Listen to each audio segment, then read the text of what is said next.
this video, I'm gonna teach you how to play Dark Souls 2 on PC with controller. It's a very easy process, so make sure to follow along. In this video, I'm gonna give you easy to follow instructions on how to properly set up and use any controller that you want on Dark Souls 2. Keep in mind that for this process or this method, we're going to be using Steam. Even if you own Dark Souls 2 outside of Steam, I'm gonna teach you how to add the game to your Steam library so you can follow this method. This will work for any version that you have of the game. So standard Dark Souls 2 available here, or the enhanced Scholar of the First Sin also available on Steam.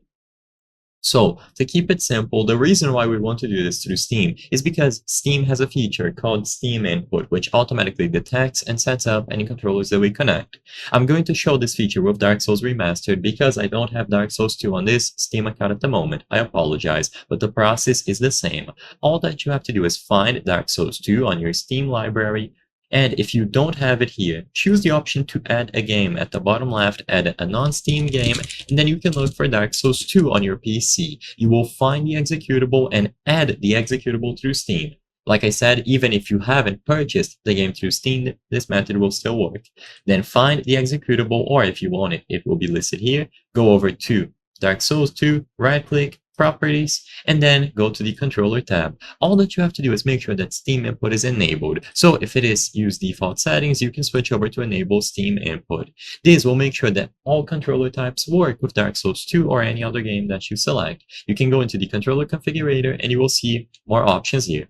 Now, your controller is good to go. As long as Steam Input is enabled, you can open the game through Steam and it is going to work. But if it isn't working, or if you want to configure additional settings, you can go over to the layout, change every single individual button to any action. This can be a mouse action, gamepad action, keyboard action, whatever you prefer.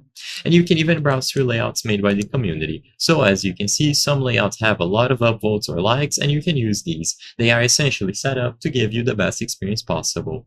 I hope I was able to help you on how to play Dark Souls 2 on PC with controller. If this video helped you, please be sure to leave a like and subscribe for more very easy tips. Thank you for watching.